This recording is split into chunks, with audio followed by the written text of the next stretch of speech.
Hoy en día en Nueva Zelanda viven cientos de loros kakapo. El kakapo, un loro tan grande que simplemente es incapaz de volar. Cada ave es monitoreada, casi como si fueran miembros de una tripulación espacial. Cada kakapo tiene su propio nombre, un microchip implantado y su propia historia de vida. Los científicos saben con exactitud dónde pasa la noche el ave, de qué se alimenta y cuándo fue la última vez que se acercó a un comedero. El kakapo sigue siendo una especie rara, sin embargo, ya no existe la amenaza de su extinción total.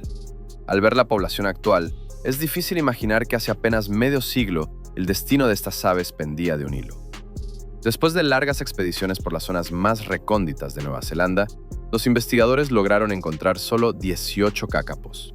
No 80 ni varios cientos, sino exactamente 18 aves en todo el país.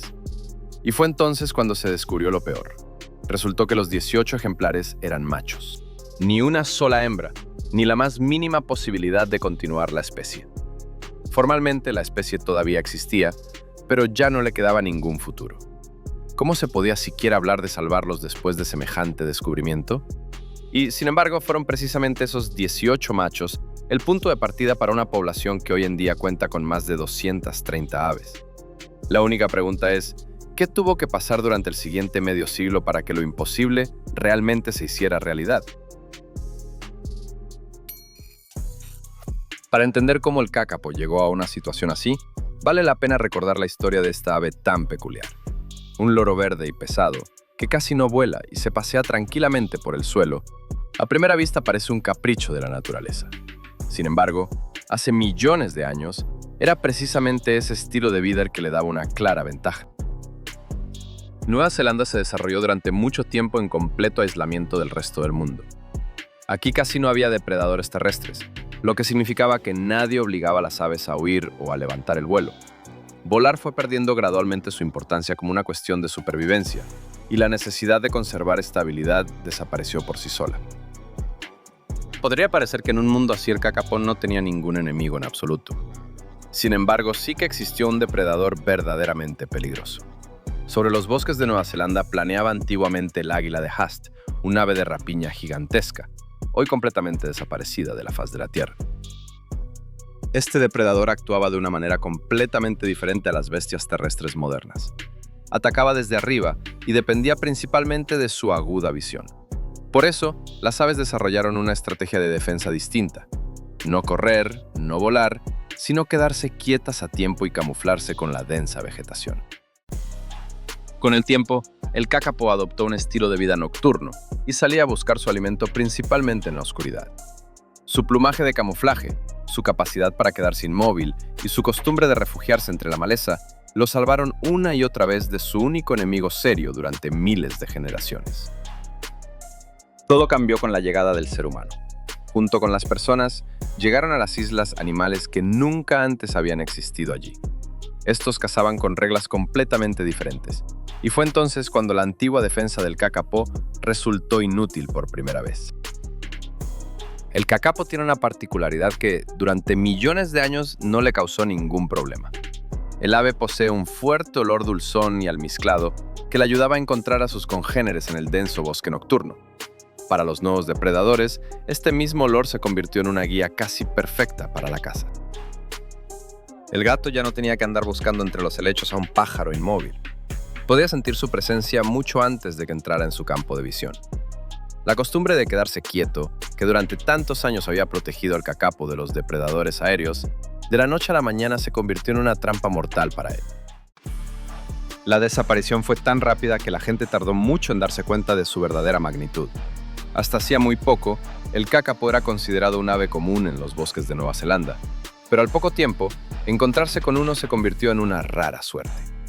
Con el paso del tiempo, los investigadores tenían que organizar expediciones de muchos días solo por la única oportunidad de ver, aunque fuera de reojo, a una sola de estas aves. Uno de los primeros en darse cuenta de la amenaza fue un hombre llamado Richard Henry. Ya a finales del siglo XIX, llegó a una conclusión que a muchos les pareció una locura. Si el kakapo no es capaz de sobrevivir junto a los depredadores introducidos, entonces es necesario trasladarlo a un lugar donde esos depredadores simplemente no existan. En el transcurso de varios años, Richard Henry trasladó con sus propias manos a más de 200 kakapo a la isla Resolution, que en aquellos tiempos se consideraba un refugio seguro para las aves raras. El trabajo requirió un esfuerzo colosal, sin embargo, la esperanza duró poco, pues la isla no era tan segura como parecía. Tan solo 6 años después, los armiños aparecieron en la isla y exterminaron casi por completo a la joven población de kakapo. No obstante, la idea misma de trasladar a las aves a islas libres de depredadores sobrevivió a este amargo fracaso. Fue precisamente esa idea la que, décadas más tarde, se convirtió en la base de todo el programa para salvar a esta especie. Para mediados del siglo pasado, se hizo evidente que las medidas anteriores ya no eran suficientes. Los especialistas de Nueva Zelanda comenzaron a enviar una expedición de búsqueda tras otra, adentrándose en los rincones más inaccesibles del país, con la esperanza de encontrar al menos un ave viva. La búsqueda se extendió por casi un cuarto de siglo. Se llevaron a cabo más de 60 expediciones, y la mayoría de ellas terminaron de la misma manera. Se encontraban rastros de las aves con regularidad, pero los kakapo mismos casi nunca, y los 6 ejemplares que se lograron capturar no sobrevivieron al cautiverio. Los 6 resultaron ser machos, y casi todos morían a los pocos meses de ser capturados.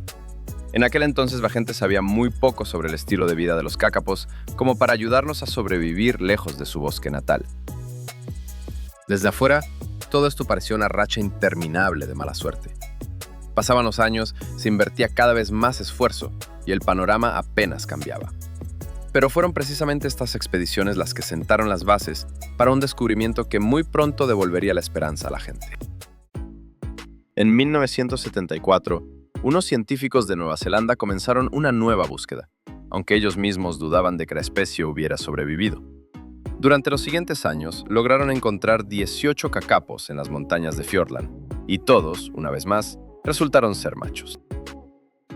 La especie formalmente todavía no se consideraba extinta. Sin embargo, estos machos simplemente no tenían con quién continuar su linaje. Era justo de este momento del que se hablaba al principio de nuestra historia, solo que en aquel entonces los investigadores ni se imaginaban lo que pasaría después. Uno de los machos fue capturado en 1975 en un valle montañoso de Fiordland y le pusieron el nombre de Richard Henry, en honor al hombre que, ya en el siglo antepasado, fue el primero en intentar salvar a los kakapos. El ave fue trasladada a la isla Maud. Según todos los datos disponibles, este macho resultó ser el último ejemplar de la que alguna vez fue una numerosa población continental. Para ese entonces, el ave ya era muy vieja, y solo muchos años después los investigadores comprenderían en su totalidad lo importante que fue su aparición. La atención de los especialistas estaba centrada en otro asunto. Si en las montañas solo quedaban machos, el tiempo que les quedaba era muy poco. Y aún así, apenas un par de años después, ocurrió un suceso que cambió por completo el curso de esta historia. En 1977, en la isla Stewart, los científicos descubrieron otra población de kakapos, considerablemente más grande que la anterior. Pero no se trataba solo de la cantidad. Entre estas aves, por primera vez, había hembras, y no solo machos. Por primera vez en muchas décadas, la especie tenía una verdadera oportunidad de sobrevivir. Este hallazgo podría haberse convertido en un punto de inflexión en la historia de la extinción del kakapo. Pero muy pronto se descubrió que las últimas hembras no vivían para nada en un lugar seguro. En la isla Stewart, los kakapos habían convivido durante mucho tiempo con gatos salvajes. Según los cálculos de los especialistas, en algunos años los gatos llegaban a exterminar hasta el 56% de los individuos adultos en un solo año. Esto generaba una terrible contradicción. La especie por fin tenía una oportunidad de sobrevivir, pero podía perderla por completo en una sola temporada. No había tiempo que perder. A partir de 1982, comenzaron a trasladar a todos los kakapos encontrados, uno por uno, a islas completamente libres de depredadores. En 15 años, llevaron allí a 65 aves, de las cuales 43 eran machos y 22 eran hembras. Así se puso en marcha una operación que continúa hasta el día de hoy. Ya no se trataba de unas cuantas incursiones de rescate, sino de un trabajo continuo que se ha extendido por más de 40 años. Sin embargo, muy pronto se descubrió que los depredadores no eran, ni de lejos, la única dificultad. Antaño, en Nueva Zelanda, Habitaba otra gran ave no voladora, el moa. También vivió perfectamente en estas islas durante millones de años. Pero con la llegada del ser humano, desapareció en tan solo unos pocos siglos y ya no era posible revivirla. La historia del kakapo bien podría haber terminado de manera similar. La diferencia radicaba en un solo acontecimiento. Los investigadores lograron descubrir la segunda población antes de que los gatos la aniquilaran por completo. Fue precisamente esta pequeña ventaja de tiempo la que le dio a la especie una oportunidad que el moa no tuvo. Parecía que lo peor ya había pasado. Los machos y las hembras finalmente se encontraban en un lugar seguro, sin depredadores a la vista. Era natural esperar que la población comenzara a crecer rápidamente. Sin embargo, los especialistas se toparon con un nuevo misterio. Pasaron los años y la cantidad de aves apenas aumentaba. Entonces los investigadores comenzaron a buscar la causa ya no en el entorno, sino en las propias aves. La respuesta fue tan inesperada que de inmediato se entendió por qué la recuperación de la especie iba tan lenta. A diferencia de la mayoría de los loros, los kakapos prácticamente no forman parejas estables. Los machos se reúnen en lugares específicos y atraen a las hembras con un fuerte ulular, parecido al redoble de un tambor, y después cada ave vuelve a su vida solitaria. Los científicos llaman a este comportamiento lek, una forma de atraer pareja poco común entre los loros. Ya solo por esta razón, no se podía esperar un rápido crecimiento de la población. Pero la principal particularidad de la especie estaba oculta en otro lugar mucho menos evidente. Los kakapos no se reproducen cada año. Crían a sus polluelos solo cuando el árbol rimu da una cosecha de frutos especialmente abundante. Y esos años no son frecuentes. Ocurren aproximadamente una vez cada 2, 3 o incluso 4 años. Surgía una extraña contradicción. Se habían asegurado todas las condiciones para salvar la especie. Las aves estaban completamente a salvo, y había tanto machos como hembras cerca. Sin embargo, la propia naturaleza no tenía prisa por ayudar a la gente, y podían pasar varios años seguidos sin que apareciera ni un solo polluelo. Pero después de una temporada exitosa, todo cambiaba casi de la noche a la mañana. La población no aumentaba gradualmente año tras año, sino que crecía a saltos bruscos y luego volvía a estancarse por un largo tiempo.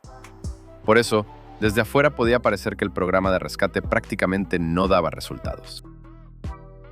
La verdadera prueba para el programa llegó más tarde y resultó ser no menos seria, aunque de una naturaleza completamente diferente. Incluso después de reubicarlos en islas seguras, el destino de la especie siguió siendo extremadamente vulnerable por mucho tiempo. Para el año 1995, en todo el mundo solo quedaban 51 kakapos, 31 machos y 20 hembras. Fue entonces cuando se lanzó oficialmente el programa de rescate, que continúa funcionando hasta el día de hoy. A partir de ese momento, cada ave dejó de ser simplemente una unidad dentro de la población y se convirtió en un tesoro por derecho propio. Empezaron a monitorear a los kakapos casi con el mismo esmero que hoy en día, pues con un número tan reducido, simplemente no había otra opción. A cada kakapo le pusieron un nombre, le implantaron un microchip y le colocaron un radiotransmisor. Ahora los investigadores sabían en cualquier momento del día o de la noche dónde estaba cada ave, qué comía y si todo estaba bien con ella. La observación constante no solo era necesaria para detectar a tiempo enfermedades y lesiones, ayudó a encontrar la respuesta a una vieja pregunta. ¿Por qué algunas aves se reproducen con éxito, mientras que otras, año tras año, no tienen crías, viviendo en condiciones absolutamente idénticas? La respuesta enfrentó a los especialistas con un nuevo y serio problema.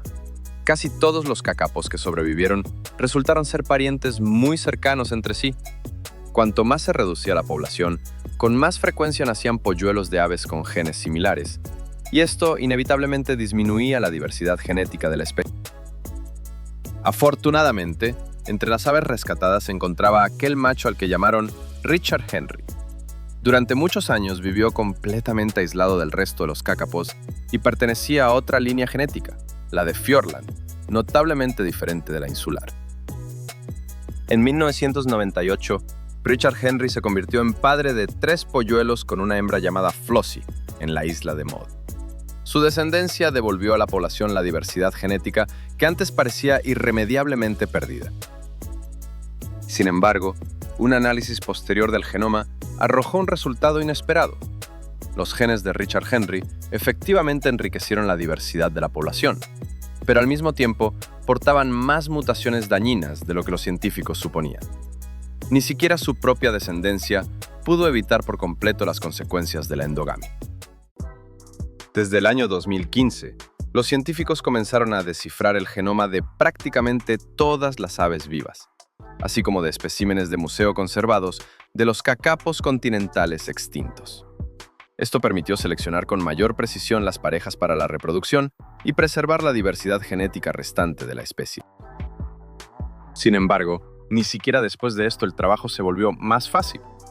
En el año 2019, en pleno apogeo de una de las temporadas de cría más exitosas, varios cacapos enfermaron inesperadamente de una grave infección fúngica en las vías respiratorias. En total, 21 cacapos se enfermaron y 9 de ellos murieron, a pesar del constante control veterinario. La población de la especie se redujo a 211 aves. De nuevo surgió la duda de si se podía considerar que el cacapó había sido salvado definitivamente. Para encontrar la respuesta, los especialistas necesitaron establecer la fuente original de la infección. El estudio del genoma y las investigaciones realizadas confirmaron que el brote fue provocado por una única cepa fúngica, lo que significaba que la enfermedad no solo era tratable, sino también prevenible en el futuro. Casos como este fueron transformando gradualmente todo el programa de rescate desde adentro. Hacía tiempo que había trascendido los límites de la biología de campo convencional. Codo a codo con los biólogos, ahora trabajaban constantemente veterinarios, genetistas e infectólogos, y cada uno de ellos avanzaba hacia un único objetivo común. El programa de rescate se ha convertido en uno de los más avanzados tecnológicamente en el campo de la conservación de la vida silvestre. En las islas han aparecido comederos inteligentes, cada uno de los cuales se abre exclusivamente para el ave cuyo transmisor reconoce y al mismo tiempo registra automáticamente el peso del cácapo. Unos transmisores especiales, colocados en los machos, monitorean continuamente sus movimientos durante la temporada de apareamiento y son capaces de registrar el intento mismo de cópula. Los datos recopilados permiten a los veterinarios decidir a tiempo si una pareja en particular necesita inseminación artificial para aumentar las posibilidades de una nidada exitosa. Desde el año 2019, en las islas, se utilizan drones para transportar el esperma recolectado de los machos, destinado a la inseminación artificial. Una distancia que antes tomaba varias horas de camino a pie, el dron la cubre en cuestión de minutos, manteniendo el material biológico más viable. Los científicos también han experimentado con huevos artificiales impresos en una impresora tridimensional, los cuales reproducían sonidos similares a los de un polluelo real dentro del cascarón. Dichas réplicas permiten a la hembra prepararse para la llegada de la cría, mientras el huevo real se coloca en una incubadora para su conservación segura. Fue precisamente la combinación de todas estas medidas lo que poco a poco comenzó a dar un resultado tangible. Islas seguras, monitoreo continuo, trabajo con la diversidad genética, tratamiento de enfermedades y decenas de soluciones tecnológicas por separado difícilmente habrían podido cambiar la situación. Sin embargo, juntas lograron casi lo imposible. Hoy en día, en Nueva Zelanda, hay 236 cacapos. Todos viven en 3 islas libres de depredadores. Estas son Whenua-Hou, Pukenui y Tekakahu. Para los estándares de la mayoría de las especies, esta sigue siendo una población muy pequeña. En el año 2026, el bosque regaló una cosecha excepcionalmente abundante de rimo, y la temporada de cría resultó ser la más exitosa en toda la historia del programa. Para abril, habían nacido no menos de 95 polluelos, lo que superó el récord anterior de 73 polluelos. Ya en el año 2023, varias aves fueron trasladadas por primera vez en muchas décadas a la parte continental de Nueva Zelanda, al santuario protegido de Maunga Tautari. Este fue el primer paso para devolver a los cacapos al lugar de donde la especie había desaparecido casi por completo. La especie todavía está muy lejos de ser completamente autosuficiente. A los cacapos se les sigue monitoreando todos los días. Sin embargo, ahora este trabajo ya no se enfoca en ganar un poco más de tiempo, sino en lograr que un día la ayuda constante del ser humano deje de ser necesaria por completo. Hay otra razón por la que los cacapos son conocidos mucho más allá de las fronteras de Nueva Zelanda.